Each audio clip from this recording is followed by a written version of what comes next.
takut hai kamu kawanan kecil, karena kamu kesayangan Bapa di surga. Yang dikasih dalam Tuhan, maka saya bersyukur tema yang diberikan kepada saya untuk disampaikan kepada kita sekalian adalah berjalan dalam damai dan bertumbuh dalam kekudusan, yang diambil dari surat Ibrani pasal 12 ayat yang ke-14. Ibrani 12 ayat yang ke-14. Saya minta izin sekali lagi kita bangkit berdiri untuk baca bersama-sama, supaya jangan terjadi tabrakan bacaan kita, karena Alkitab di tangan saya adalah Alkitab terjemahan baru edisi yang kedua. Maka Bapak Ibu yang mesti punya edisi yang lama, mendingan pakai itu saja daripada kita bertabrakan. Jadi kita berdiri untuk baca firman Tuhan. Saya tidak berkata berdiri sebagai tanda menghormati firman Tuhan. Saya sangat yakin menghormati firman Tuhan adalah melakukan firman, bukan sekedar berdiri, duduk, angkat tangan, rentangkan tangan, lompat-lompat lalu selesai. Amen. Dan saya ajak saudara berdiri, setelah itu saudara duduk dan saya akan berdiri terus. Nah, sebelum kita baca, saya tanya panitia dulu, berapa lama saya dikasih khotbah ini? Saya takutnya Roh Kudus kerja tuh besok pagi baru selesai. Ya, baik Bapak Ibu, mari kita baca Ibrani pasal 12 ayat yang ke-14. Dalam hitungan ketiga baca ya, 1, 2, 3 mulai.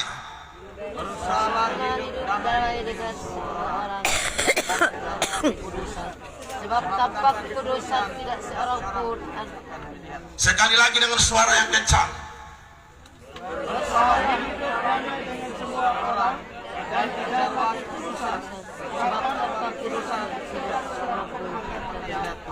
Baik, disilahkan duduk kembali.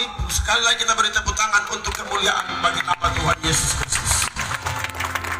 Jemaat yang dikasihi oleh Tuhan Yesus Kristus, Rasul Paulus mengingatkan kepada jemaat di Roma dalam Roma pasal 12 ayat yang kedua, janganlah kamu menjadi serupa dengan dunia ini, tetapi berubahlah oleh pembaharuan budimu, supaya kamu dapat membedakan mana kehendak Allah yang berkenan kepada dan yang sempurna.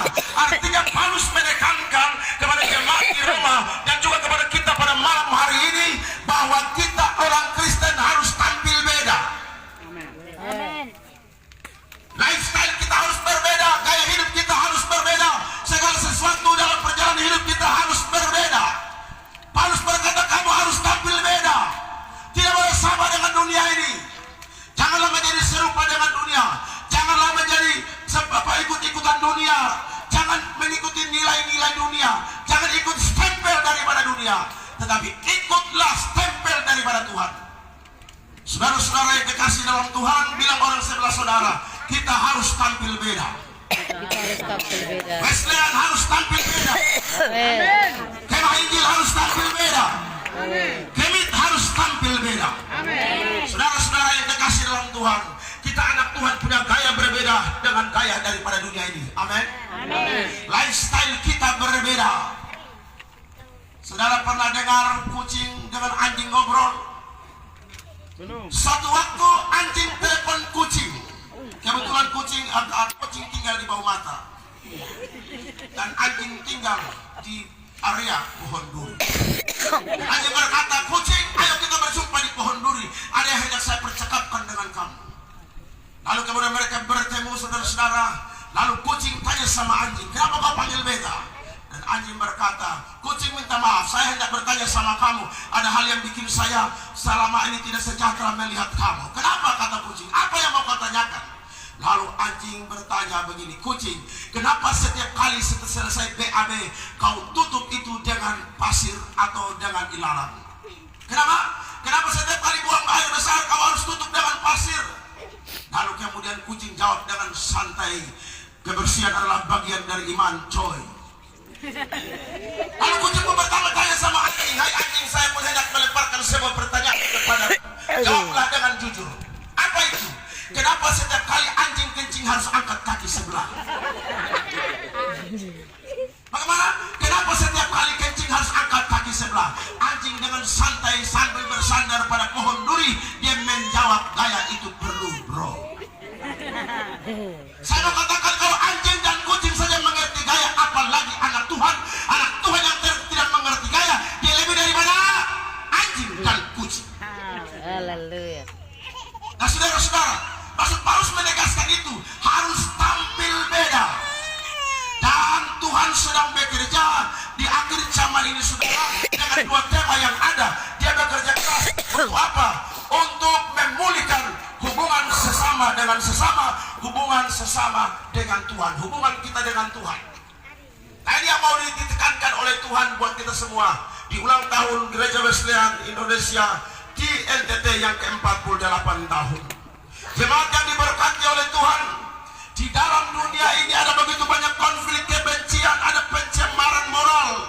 Tapi kita sebagai orang-orang yang percaya dipanggil untuk hidup berbeda dan tampil beda.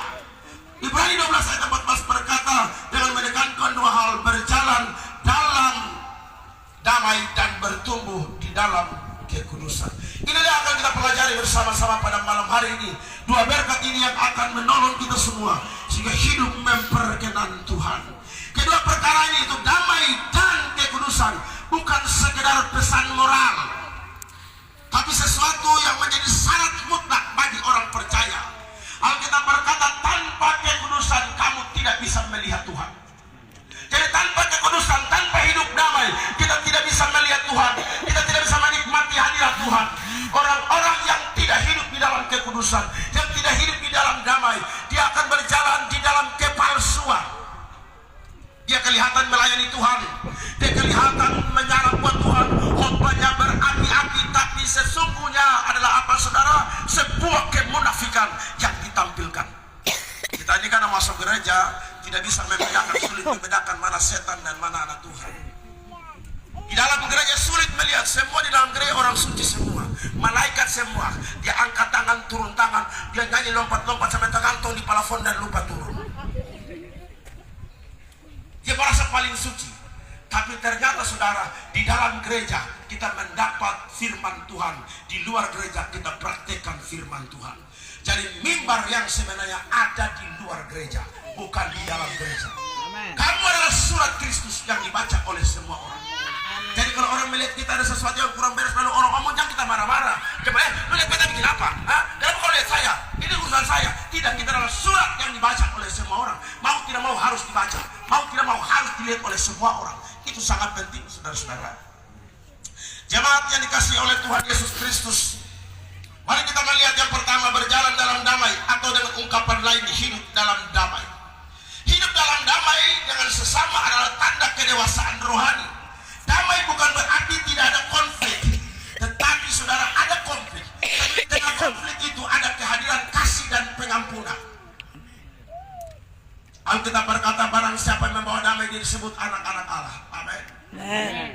Kita hadir membawa damai, kita hadir membawa shalom, kita hadir membawa damai sejahtera. Kita bukan hadir membawa perpecahan, kita hadir bukan membawa kebencian, tapi kita hadir membawa damai sejahtera. Kalaupun ada prinsip-prinsip yang berbeda, itu hal biasa. Amin.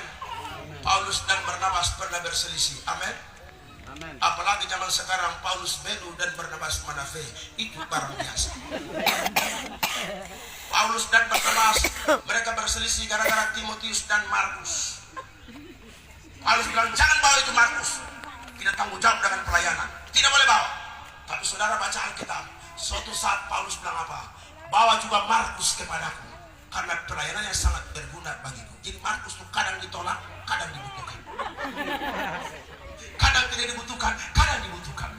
Kadang tidak dicari, tapi nanti dicari. Itulah Markus. Maka ibu-ibu yang ada hamil malam ini pulang kalau lahirkan anak laki, sedang Markus. Amin, saudara-saudara. Bapak ibu yang diberkati oleh Tuhan Yesus Kristus, ada orang percaya dipanggil membawa menyatakan kasih. Jadi kita jangan menjadi sumber konflik, tapi kita pembawa damai. Amin. Kita semua yang ada yang datang berbagai suku. Coba yang dari Alor ada angkat tangan, dari Alor. Nah, Alor tidak angkat tangan, setelah dari muka itu orang Alor. Yang dari Timor coba angkat tangan Timor. Oke, coba yang menyala-menyala depan saya dikasih mati. Sampai kepala pusing. Bisa Pak? Bisa? Oke, dia tidak mau. Sudah kakak biasa. Saya juga lupa pakai kacamata. Nah, jemaat yang diberkati oleh Tuhan Yesus Kristus, kita semua ini berbeda. Tapi kalau ada damai dalam hati kita, kita akan menyatakan itu dengan satu ungkapan yang lain, kasih. Ungkapan yang lain daripada membawa damai adalah hidup di dalam kasih. Tuhan Yesus berkata dalam Injil Yohanes 15, pergi dan menghasilkan buah. Buah apa yang dimaksudkan adalah buah kasih. Kita harus menyatakan itu kepada semua orang, membawa damai kepada semua orang. Saudara, sekarang kita lagi lihat ya, intoleransi di negara ini. Pemerintah kelihatan tidak ada tarifnya, sepertinya begitu. Baru tadi lagi saya nonton video, itu orang Kristen mau bangun gereja, disuruh bongkar, tidak boleh bangun, padahal ada izin. Jadi saya berkomentar, susah negara ini, tidak ada izin juga salah, ada izin juga salah. Nah, yang paling miris di sini saya tidak berbicara dengan beda agama, tapi yang paling miris di sini ternyata kalau kita cek dengan baik-baik, intoleran itu juga ada di dalam gereja. Amin. Aminnya kuat. Amin. Ternyata kalau kita lihat intoleran juga ada di dalam gereja. Memang blok-blok. Saya bersyukur bahwa Wesleyan tidak ada intoleran. Kalau itu dia bilang apa, Kemenjil jangan khotbah, biar Wesleyan saja yang khotbah. Tidak boleh Bethel khotbah di Pentakosta, tidak boleh Pentakosta khotbah di Gebet, tidak boleh Gebet khotbah di Kemah Injil, tidak boleh. Itu namanya intoleran yang terselubung dengan rapi di dalam gereja. Dan kita tidak boleh begitu. Amin, saudara. Amin. Kita ini satu rumahnya beda kamar. Bila orang di sebelah saudara, kita satu rumah. Satu rumah beda Hanya beda kamar. Amin. Kenapa dipersoalkan? Biarkanlah kita beda kamar supaya kamar sebelah mati airnya, kita bisa minta di kamar yang sebelah air yang hidup. Amin. Untuk apa kita saling gontok-gontokan tuh hal-hal yang tidak penting? Karena ingat baik-baik, di sorga tidak ada merek gereja. Kita terlalu banyak menyanyi lagu yang mengatakan, ku kasih engkau dengan kasih Tuhan. Ku tak pandang dari gereja mana. Ternyata itu hanya slogan saja, hanya menyanyi saja.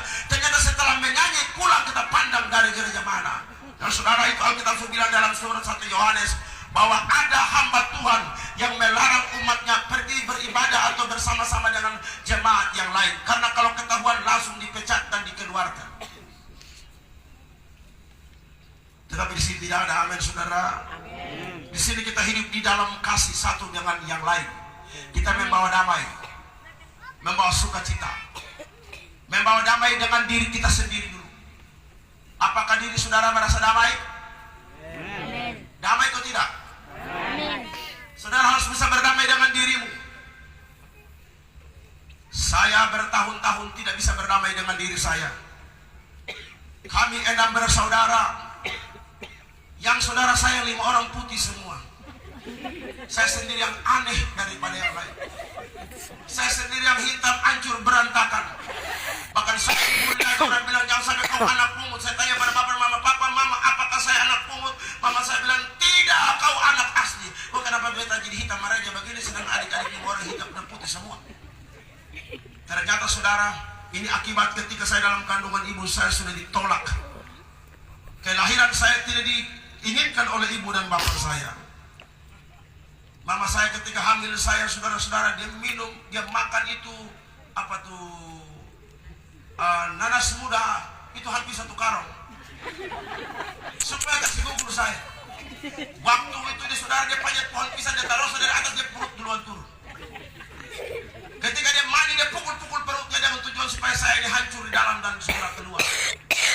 Saya bilang pantasan kena pukul tiap hari.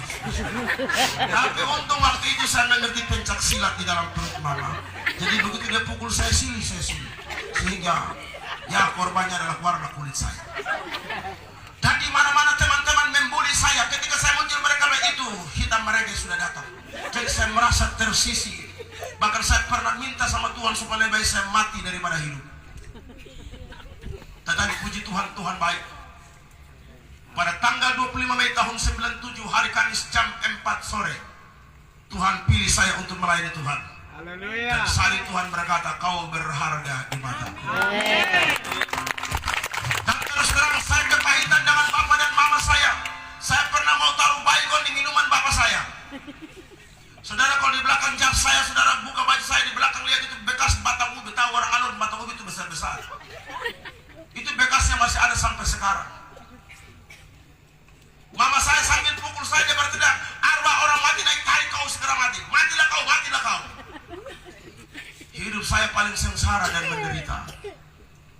bersyukur.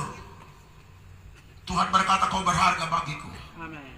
Saya pegang dada dan saya bilang, Markus, kau berharga. Tidak peduli warna kulitmu, tidak peduli bentuk rambutmu, tidak peduli susunan gigimu rata atau tidak rata, kau tetap berharga di mataku. Dan saudara-saudara yang kekasih dalam Tuhan, saya peluk dada saya dan berterima kasih, Tuhan, aku berharga. Tapi trauma itu terus jalan.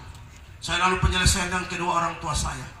Mama saya, bapak saya peluk saya dan menangis dan berkata, ternyata orang yang mau kami bunuh dalam perut ibu itu adalah seorang penginjil. Saya bilang, karena Tuhan pilih saya, maka Tuhan pilih saya. Tuhan jaga saya. Ketika mama pukul, dia pilih saya. Disipit sedikit maka warnanya hitam. Dan saya bersyukur kepada Tuhan, walaupun itu berjangkit kepada asmara. Saudara-saudara saya kulit hitam pernah menyatakan cinta kepada seorang nona kulit putih. Saya bilang, adek, saya suka dengan kau. Dia kaget dan berkata, hah, lu suka dengan beta? Pi mandi baru datang. Dia suruh saya mandi, saudara. Saya bilang, adek, kakak tidak bisa mandi. Pakai sabun bagaimanapun tidak bisa putih kecuali air panas ini kau siramkan pada tubuhku, maka aku akan berubah menjadi putih. Dan innalillahi wa inna ilaihi raji'un. Dan saudara-saudara yang kekasih dalam Tuhan, tapi puji Tuhan kuatkan saya, lepaskan pengampunan. Saya mau membawa damai. Dan saudara, di dalam pelayanan saya sudah kurang lebih 28 tahun. Dengan siapa saja saya bersahabat. Dengan Gemit saya bersahabat. Saya bersahabat karib dengan pendeta Yandi Manobe.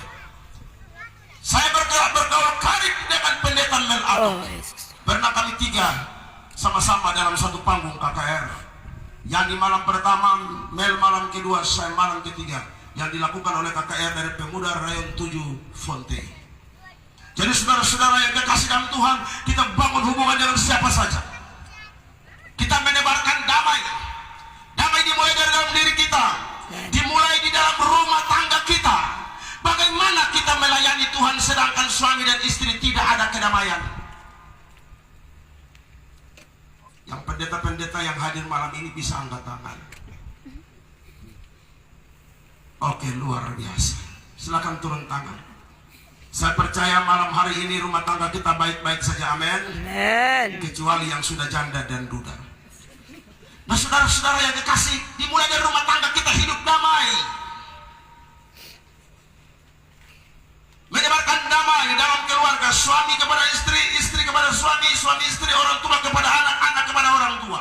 Itu sangat penting sekali.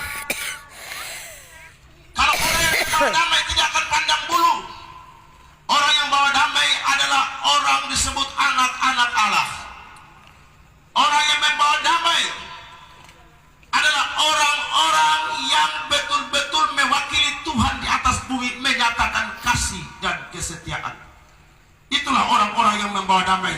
Saudara yang kekasih dalam Tuhan Yesus Kristus, bukan berarti tidak ada konflik. Konflik pasti ada, amin. Rapat-rapat itu baku adu mulut pasti ada. Tapi orang yang membawa damai, setelah selesai, habis selesai, tidak bawa sampai di luar, lalu sampai ke Pulau Bogor atau bongkar, tidak sampai di sana. Saudara-saudara yang kekasih dalam Tuhan, berjalan dalam damai atau hidup dalam damai, ya. Orang percaya dipanggil menjadi pembawa damai, bukan pembawa penyebar kebencian dan perpecahan. Damai memang tidak selalu mudah dicapai, tapi harus diusahakan dengan rendah hati. Perlu penguasaan diri, perlu mengalah demi kasih. Jadi saudara-saudara yang kekasih di dalam Tuhan Yesus Kristus, orang yang hidup di dalam kasih, yang ada damai dalam hatinya, dia akan melakukan dua hal. Yang pertama, dia akan berani menerima kekurangan orang lain. Yang kedua, dia mengakui kelebihan orang lain. Amin. Siapa di sini yang tidak ada kekurangan? Coba saudara saling pandang, saling lihat. Siapa yang tidak ada kekurangan?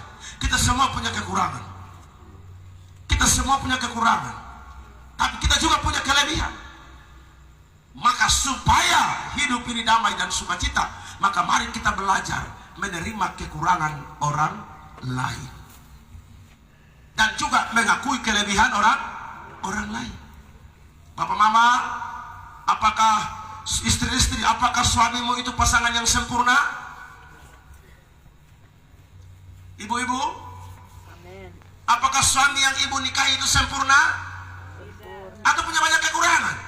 Sempurna. Ada ibu yang mungkin sejak ini berdiam dan berkata, Pak Pendeta, bipu laki di sebelah tuh Pak, Bapak tahu, Bepu hati sakit sampai hari ini. Hati terluka gara-gara dia Pak Pendeta. Dulu pacaran dia omong baik-baik Pak Pendeta. Dia bilang, hai Martina, rambutmu panjang seperti air pancing. Gigimu putih bagaikan gading gajah. Matamu bersinar seperti bulan purnama Pontianak. Masa matanya begitu besar. Setiap pagi diambil bunga mawar dan dia bilang kepada saya, good morning my darling, I love you full. Tapi sekarang Pak Pendeta dia bukan ambil bunga mawar, dia ambil bunga pepaya, terus bilang tumisu. Beta kecewa dan beta pun laki. Dulu masih pacaran dia omong baik-baik, tapi sekarang beta baru tahu dia pun kekurangan. Pak Pendeta malam tidur dia ngorok luar biasa, mulut terbuka lalat masuk ke tidur. Beta susah tidur kan dia ngorok. Ini ibu saya mau bilang, terimalah itu sebagai kelebihan dari suamimu. Ngoroknya anggaplah sebagai pengantar tidur malam. Dulu pacaran itu orang kentut saja mau tahan ya. Dia mau buang angin saja dia tahan waktu pacaran itu. Tapi setelah menikah, jangan tanya. Itu bunyi-bunyian itu barang biasa. Itu barang biasa. Ya yang sudah menikah pasti mengerti. Makanya yang belum menikah dengar ini baik-baik. Nah saudara-saudara yang dikasihi di dalam Tuhan Yesus Kristus, kedua perkara ini yaitu damai dan kekudusan harus kita pegang teguh di dalam hidup kita. Jadi bahasan pertama saya adalah tentang membawa damai. Hendaklah kamu berdamai dengan semua orang. Alkitab berkata, sedapat-dapat mungkin hiduplah dalam damai dengan semua orang. Kita tidak hanya mau berdamai dengan orang yang baik sama kita, orang yang benci sama kita pun kita harus baik sama dia. Amin. Tuhan sudah mengatakan demikian. Maka orang-orang yang sungguh-sungguh cinta Tuhan, Alkitab berkata pipi kirimu ditampar kasih pipi kanan. Kita contoh Tuhan Yesus, dicaci maki dia tidak membalas, ditampar dia tidak membalas.